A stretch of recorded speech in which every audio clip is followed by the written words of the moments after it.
Vous assistez, impuissant, à l'enlèvement de votre épouse, emmené par l'homme le plus puissant de la planète. Votre corps, paralysé, refuse d'obéir, aucun mot ne peut sortir.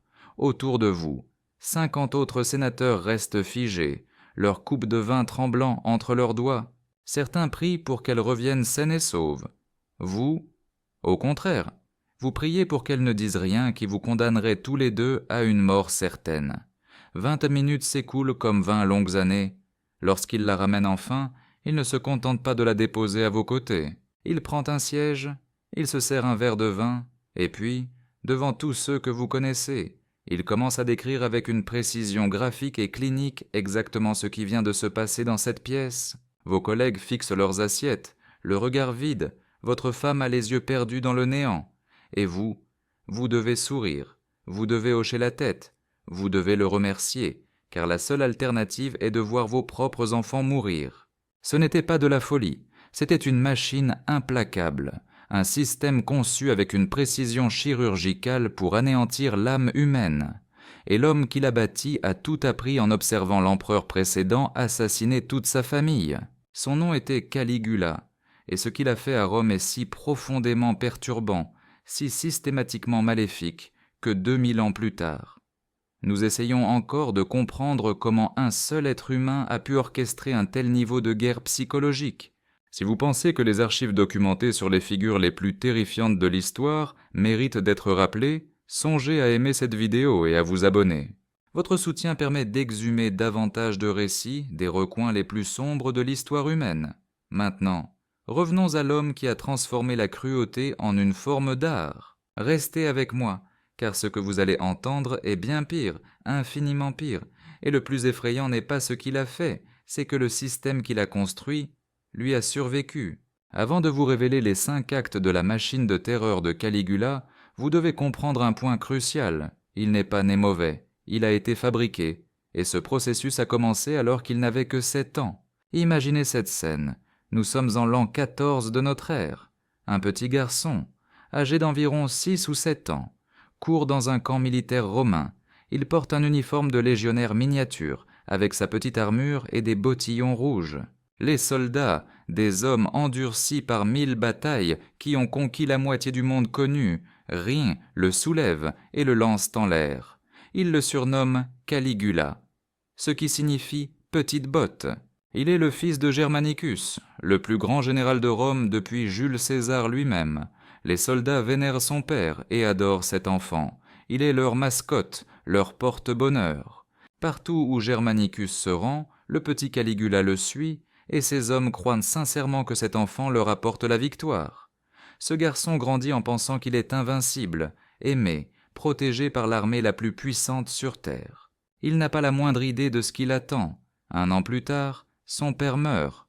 La version officielle, une maladie soudaine, ce qui se murmure dans l'ombre du poison, ordonné par un proche de l'empereur, peut-être l'empereur lui-même.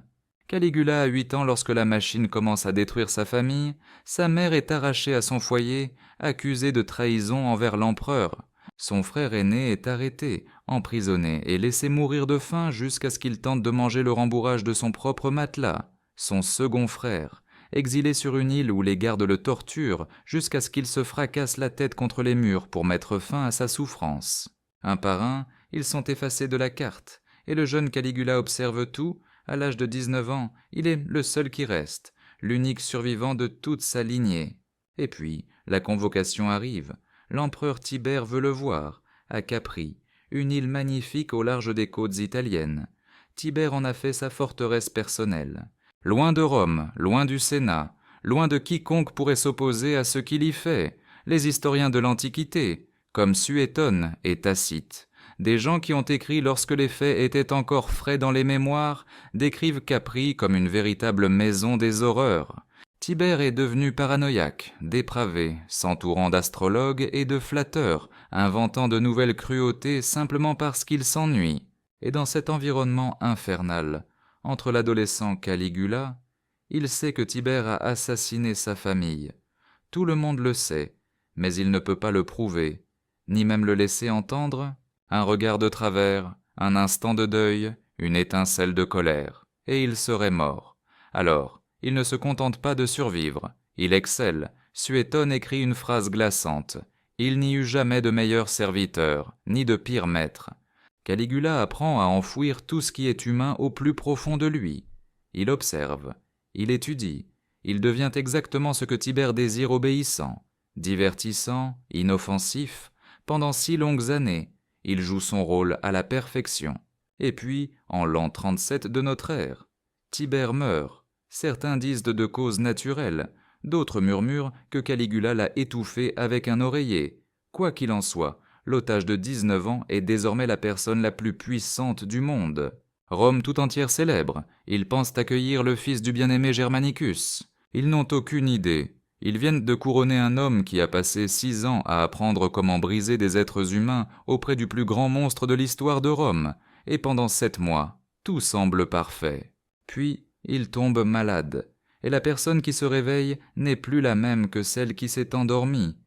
Que s'est-il passé durant ces jours de fièvre? Nous ne le saurons jamais. Mais lorsque Caligula se rétablit, quelque chose en lui s'était irrémédiablement brisé, et Rome était sur le point de découvrir ce qu'il avait dissimulé. Ce que je vais décrire n'est pas une violence aléatoire, ce ne sont pas les actes d'un fou. Caligula a construit un système, 5 actes distincts de guerre psychologique, chacun conçu pour anéantir une partie différente de l'esprit humain. Et ce qui est vraiment terrifiant, c'est à quel point il fut méthodique. Laissez-moi vous montrer le plan de son œuvre. Acte 1 de la machine, la sœur déesse. Caligula avait 3 sœurs, mais l'une d'elles, Drusilla, était différente. Les sources antiques affirment que leur relation a franchi des limites, que même Rome considérait comme profondément troublantes. Que les rumeurs d'inceste soient vraies ou simple propagande, l'important est que tout le monde y croyait, et Caligula n'a pas seulement laissé courir ces rumeurs, il les a activement encouragées. Ainsi, Drusilla périt. Ce qui se produisit ensuite révèle le cœur même du système de Caligula s'emparer de sa douleur personnelle et forcer un empire tout entier à la subir. Il ne se contenta pas de pleurer, il fit de son deuil une véritable arme. D'abord, il exigea du Sénat qu'il déclare Drusilla déesse, non pas de manière métaphorique, mais officiellement. Des temples furent alors érigés à la mémoire de sa sœur défunte, où chaque Romain était contraint de lui rendre un culte. Ensuite, il décréta une période de deuil national, et c'est ici que la situation devint monstrueuse. Rire était désormais un crime capital, se baigner était désormais un crime capital, dîner avec sa propre famille était désormais un crime capital. Relisez bien cela. Pendant des semaines, peut-être des mois, si vous étiez surpris en train de sourire, vous pouviez être exécuté. Imaginez vivre dans une telle atmosphère. Votre enfant raconte une blague au petit déjeuner. Allez-vous rire? Ou le punirez-vous pour s'être comporté comme un enfant? Chaque instant de joie se transformait en une potentielle sentence de mort. Il obligeait Rome à ressentir sa peine, qu'elle le veuille ou non. Il découvrait qu'il pouvait légiférer sur les émotions, criminaliser le bonheur et imposer son monde intérieur comme la réalité de tous. Et une fois qu'il réalisa qu'il pouvait contrôler les sentiments des gens, il commença à expérimenter pour voir ce qu'il pouvait leur arracher d'autre. Acte 2 de la machine, le bordel impérial. La suite est si troublante que les historiens débattent encore de sa véracité, se demandant s'il s'agissait d'une propagande ultérieure. Mais voici ce que les sources antiques affirment. Caligula établit une maison close au sein même du palais impérial, non pour son usage personnel, mais pour le public, comme un commerce. Et le personnel n'était pas composé de prostituées ordinaires. Il était constitué des fils et des filles des familles nobles de Rome, de l'aristocratie, des sénateurs, de ceux qui gouvernèrent les provinces et commandèrent les légions. Il envoya des héros dans les rues pour annoncer les prix des tarifs différents pour les femmes mariées et les célibataires, des tarifs spéciaux pour les vierges issues de familles sénatoriales. Et voici le détail qui rend cette cruauté si spécifique. Il aurait tenu des registres, des comptes détaillés avec des noms, des dates, des transactions, la comptabilité bureaucratique de la dégradation humaine. Pensez à l'effet psychologique d'une telle chose. Si vous êtes un noble romain, votre identité entière repose sur l'honneur de votre famille, votre lignée remonte à des siècles. Votre nom a une signification, et voilà que votre fille est annoncée dans les rues comme du bétail, et il existe un registre comptable avec son nom, et vous ne pouvez absolument rien faire pour l'empêcher, car l'alternative est l'exécution. Il ne se contentait pas de leur arracher leur corps, il leur enlevait ce que l'aristocratie romaine prisait plus encore que la vie même, leur réputation, leur héritage, leur nom illustre. Mais sa dépravation ne s'arrêtait pas là, car il avait compris une terrible vérité. L'humiliation publique est une arme puissante. Cependant, il existe quelque chose d'infiniment plus dévastateur, l'humiliation privée devant des témoins publics. Troisième acte de la machinerie. Le banquet de la prédation. Imaginez à nouveau cette scène, car maintenant vous en saisissez le contexte. Vous êtes à un banquet impérial, assis à côté de votre épouse. Autour de vous, 50, peut-être 100 autres sénateurs avec les leurs. Tous boivent un vin qui a le goût de la peur. Caligula se lève. Un silence de mort s'abat sur la salle. Il marche lentement entre les tables, examinant chacune des femmes. Son regard est clinique, calculateur. Il choisit sa proie, il s'arrête juste devant votre table. Il fixe les yeux sur votre femme. Il l'inspecte comme on inspecterait un cheval avant de l'acheter. Il examine ses dents, ses cheveux, la forme de son corps. Il ne demande pas la permission. Il ne reconnaît même pas votre existence. Il la prend simplement par la main et l'emmène. Vous restez là, immobile. L'homme à côté de vous fixe le fond de sa coupe de vin. Tous feignent de ne rien voir, car tous savent que si vous vous levez, si vous protestez, si vous montrez la moindre émotion, vous ne sortirez pas vivant de cette pièce, ni elle, ni même vos enfants. Alors vous restez assis, vous buvez et vous attendez. 20 minutes, 30. La conversation autour de vous est forcée, fragile. Quelqu'un tente une plaisanterie et le son meurt dans l'air pesant. Finalement, il la ramène, elle s'assoit, elle évite votre regard à tout prix, et puis lui aussi s'assoit. Il ne part pas, il reste, et devant tout le monde, vos amis, vos collègues, vos rivaux. Il commence à décrire en détail ce qui vient de se passer, un récit clinique, graphique. Il évalue sa performance, la compare aux épouses d'autres sénateurs, lance des blagues cruelles, et vous devez sourire. Vous devez rire de ses plaisanteries, vous devez hocher la tête comme si tout était parfaitement normal, comme si tout allait bien. Il ne fait pas que violer votre femme, il est en train de vous détruire. Tout ce qui vous définit en tant qu'homme dans la société romaine, votre capacité à protéger votre famille, votre autorité, votre dignité. Il vous arrache tout devant les personnes qui comptent le plus, et demain, vous devrez revenir, vous devrez sourire à ces mêmes personnes. Vous êtes contraint de prétendre que rien ne s'est passé, alors que tout le monde sait parfaitement ce qui a eu lieu. C'est là tout le génie de sa machinerie. Elle ne se contente pas de détruire des individus, elle anéantit le tissu social lui-même. Elle fait de chacun un complice, transforme tout le monde en témoin de la dégradation d'autrui. Mais ceci n'est que le troisième acte de la tragédie. Et ce qui suit est si atroce que les psychologues modernes l'ont étudié comme un cas de torture psychologique systématique. Car Caligula réalise qu'il existe un lien encore plus fort que le mariage, celui qui unit un père à son fils. Voici le quatrième acte de la machinerie, le père en deuil. La partie suivante est presque insoutenable à regarder. Si vous avez besoin de faire une pause, je le comprendrai parfaitement. Caligula commence à exécuter des gens, non pour trahison, ni pour des crimes commis, mais simplement parce qu'il s'ennuie, ou qu'il est irrité, ou parce qu'il veut voir ce qui se passe. Et pour cela, il développe un nouveau protocole s'il doit exécuter le fils de quelqu'un. Le père est obligé de regarder, pas de loin, mais de près, au premier rang. Mais voici ce qui élève cet acte de simple cruauté au rang de torture systématique. L'historien Suétone rapporte un incident spécifique qui révèle la véritable horreur. Un père regarde son propre fils se faire exécuter. Immédiatement après, Caligula ordonne que cet homme soit conduit au palais impérial pour le dîner. Le soir même, alors que le corps de son fils est encore tiède, le père est assis à la table de Caligula, et Caligula l'observe, se contente de le regarder, étudiant son visage comme s'il menait une expérience macabre. Il vérifie si le père va pleurer, s'il montrera de la douleur, le moindre signe de souffrance, car s'il le fait, s'il montre la plus infime émotion, Caligula saura qu'il ne l'a pas encore complètement brisé, qu'il reste quelque chose d'humain en lui à détruire. Alors le père reste là, mangeant une nourriture qu'il ne peut savourer, tenant une conversation qu'il ne peut entendre, pendant que le corps de son fils se refroidit dans une ruelle, et que l'homme qui a ordonné sa mort analyse ses expressions faciales comme un simple divertissement. Il ne lui arrache pas seulement son fils, il lui arrache son droit au deuil, il transforme le lien humain le plus profond, celui du père et du fils, en une source de terreur au lieu de réconfort. Car désormais, si vous aimez quelqu'un, cet amour devient une arme contre vous.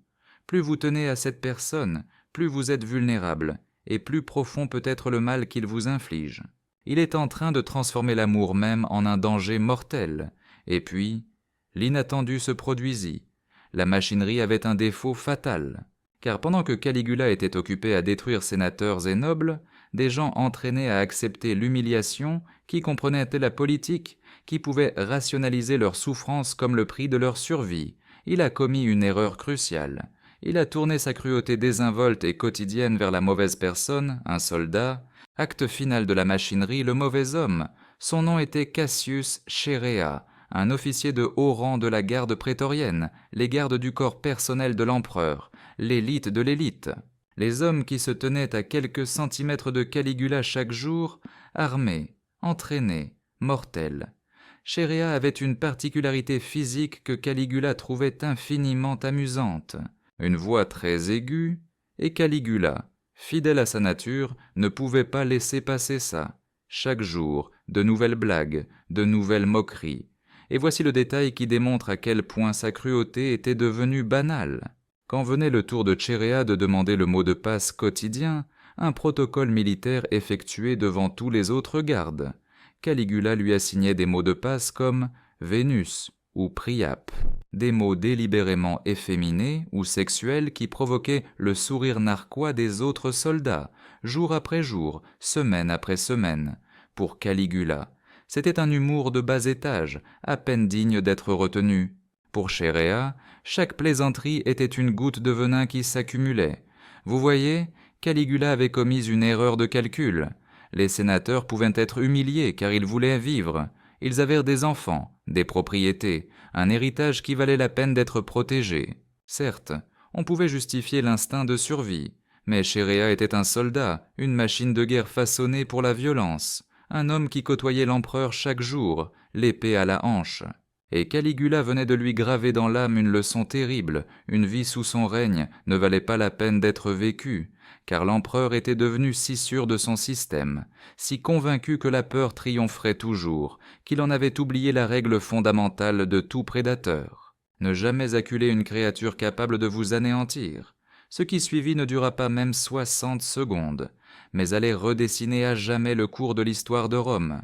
Et ces répercussions révèlent une vérité plus dérangeante encore que toutes les horreurs commises par Caligula de son vivant. 24 janvier, en 41 après Jésus-Christ, Caligula est au théâtre et il est d'excellente humeur. Il a orchestré des jeux, des spectacles grandioses. Dans quelques heures, une nouvelle pièce doit commencer. Vers midi, il décide de partir et s'engage dans un couloir souterrain exigu. Un passage secret reliant le théâtre au palais. Le lieu est à peine éclairé, oppressant, claustrophobe, bordé de murs de pierre brute. Les conspirateurs l'attendent, là, dans l'ombre. Chaerea s'avance alors que Caligula approche. La scène n'a rien d'anormal. Un garde fait toujours son rapport à l'empereur, il demande le mot de passe du jour, et Caligula, ignorant totalement le péril, drapé dans sa certitude d'être invincible, lui lance une ultime réplique, moqueuse et méprisante. Ce seront ses derniers mots. Chaerea hurle, prend ça, et enfonce sa lame juste sous les côtes de l'empereur. Caligula vacille, il tente de fuir, mais il n'y a aucune échappatoire. Le couloir est bien trop étroit, des conjurés barrent les deux issues, ils l'encerclent, une meute déchaînée, 30 coups de poignard, racontent les chroniques, 30 fois la lame d'acier s'est enfoncée dans ses chairs. Il ne s'arrête que lorsqu'il ne reste plus rien qui puisse encore ressembler à un être vivant. 4 années de rage contenue, d'humiliation et de terreur, déchaînées en 60 secondes d'une violence inouïe. Le monstre est tombé, et c'est précisément à ce moment que tout bascule dans une horreur plus profonde encore. Car les conspirateurs ne s'arrêtent pas à Caligula, ils trouvent sa femme, Caesonia. Elle a compris. Elle peut entendre les cris déchirants. Elle supplie, elle implore, elle tente de raisonner des hommes en armes qui viennent d'assassiner un empereur. Ils la poignardent à mort. Ensuite, ils trouvent à la chambre de l'enfant, la fille de Caligula, Julia Drusilla, à 2 ans, peut-être 3. Les sources historiques divergent sur ce point. Un soldat la prend dans ses bras et, alors qu'elle pleure sa mère, lui fracasse la tête contre un mur de marbre. Il fallait s'assurer qu'aucun héritier ne survive, personne qui pourrait un jour grandir et réclamer vengeance. Et c'est ainsi que la vie d'un enfant est fauchée. Voilà ce qui arrive quand la grande machinerie se fissure. Elle ne s'arrête pas simplement. Non, elle dévore sans la moindre pitié tout ce qui lui est connecté. Durant quelques heures, peut-être une après-midi entière, le mirage d'un véritable changement semblait à portée de main pour Rome. Le Sénat se rassemble en toute hâte pour une session d'urgence. Les voix s'élèvent. Le débat devient une véritable fournaise. Certains implorent la restauration de la République, l'abolition définitive des empereurs et le retour aux traditions ancestrales. Pour la première fois depuis des générations, une authentique discussion sur le futur de Rome prend place. Mais à cet instant précis, la garde prétorienne impose sa propre volonté. Pendant que les sénateurs se perdent en paroles vaines, la garde, elle, se livre au pillage méthodique du palais. Ils arpentent les salles opulentes, s'emparant des bijoux, des pièces d'or, de chaque objet de valeur. Soudain, l'un d'eux perçoit un bruit suspect derrière un lourd rideau. Il l'écarte d'un geste sec et découvre là, dissimulé, un homme d'âge mûr tremblant de tous ses membres, affligé d'un bégaiement et d'une claudication notoire. C'était Claude, l'oncle de Caligula, la honte de la famille impériale. Tout le monde le tenait pour un idiot inoffensif, sans doute atteint de lésions cérébrales dues à une maladie infantile. Mais le garde le dévisage et ne voit pas un simple bonnet. Il voit un nouvel empereur. Les prétoriens hissent Claude sur leurs épaules et l'emportent triomphalement jusqu'à leur camp. Là-bas, ils le proclament leur souverain incontesté. Et tandis que le Sénat délibère encore sur le destin de la République, l'armée a déjà pris une décision irrévocable. Le système a survécu. Mais voici la pensée qui me tourmente réellement dans cette histoire. Caligula n'a régné que moins de 4 ans, 4 années. Sur la vaste fresque de l'histoire romaine, ce n'est qu'un souffle éphémère. Un grain de poussière, une simple note en bas de page, et pourtant, 2000 ans plus tard, son nom résonne encore avec une force terrifiante. Pourquoi ? Parce que Caligula a démontré une chose effroyable sur la nature même du pouvoir. Il a révélé que l'entière machinerie d'un État, ses lois, son armée, son économie, sa bureaucratie, peut être tordue et métamorphosée en une arme de guerre psychologique personnelle. Il n'a pas agi en marge du système. Il a fait du système lui-même son arme la plus redoutable. Les registres comptables du bordel impérial, ce n'était que la bureaucratie. Faisant simplement son travail, le deuil national forcé pour Drusilla, ce n'était que la loi, faisant simplement son travail. Les banquets où il déshonorait les épouses des sénateurs, ce n'était que l'hospitalité impériale, faisant son travail. Chaque atrocité qu'il a commise était, d'un point de vue technique, parfaitement légale, parce qu'il incarnait la loi. Et quand il est mort, le système, lui, n'est pas mort. Il a simplement trouvé un nouvel opérateur. Voilà la véritable horreur. Non pas qu'un seul homme fût un monstre, mais que la machine qu'il avait perfectionnée a continué de fonctionner sans lui. Observez ce qui a suivi. Néron incendiant Rome et accusant les chrétiens, Domitien exécutant des gens pour un simple regard de travers, Commode forçant des sénateurs à le regarder combattre comme un gladiateur dans l'arène, Héliogabale commettant des actes si profondément perturbants que je ne peux littéralement pas les décrire sur cette plateforme. Le modèle avait été forgé. La machine a continué d'évoluer, car Caligula a révélé une vérité sur le pouvoir que Rome ne pourrait jamais plus oublier. Lorsqu'une seule personne détient le contrôle absolu de tout, l'armée, la loi, l'économie, la culture, il n'existe plus aucun mécanisme pour l'arrêter, aucun contrôle, aucun contre-pouvoir, rien, si ce n'est attendre sa mort, qu'elle soit naturelle ou violente. Et même dans ce cas, le système se met simplement en quête d'un remplaçant. Suétone écrivit que Caligula fut le meilleur des serviteurs, mais le pire des maîtres. Il a appris les rouages de la tyrannie en feignant d'être le sujet le plus parfait qui soit. Il a fait ses classes sous le règne de Tibère.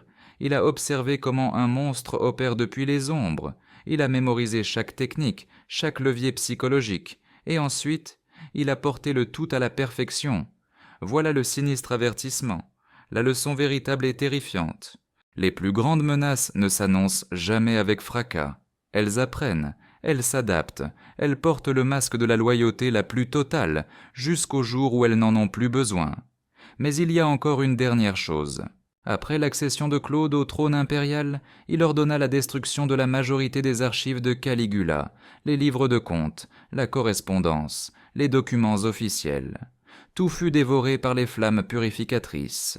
Les récits officiels qui nous sont parvenus furent écrits par des hommes comme Suétone et Tacite, des décennies plus tard, en se basant sur des souvenirs, des rumeurs et les rares fragments qui ont survécu au brasier, ce qui signifie que tout ce que je vous ai raconté, les 5 actes, la terreur systémique, la machine, n'est que la partie qui a échappé à la purge. Imaginez un instant ce qui a été perdu dans les flammes, imaginez ce qui était si abominable que même dans un empire qui crucifiait par milliers et jetait des gens au lion, on a jugé que cela devait être entièrement effacé des annales de l'histoire. Caligula a régné durant 3 ans, 9 mois et 8 jours. Dans ce bref intervalle, il a construit une machine qui a montré à chaque tyran futur comment briser l'être humain, de manière systématique, psychologique et absolue. Et ce terrible modèle n'a jamais véritablement disparu. Il est toujours là, tapi dans l'ombre, en attente, ce qui nous laisse avec une dernière, et très inquiétante, question.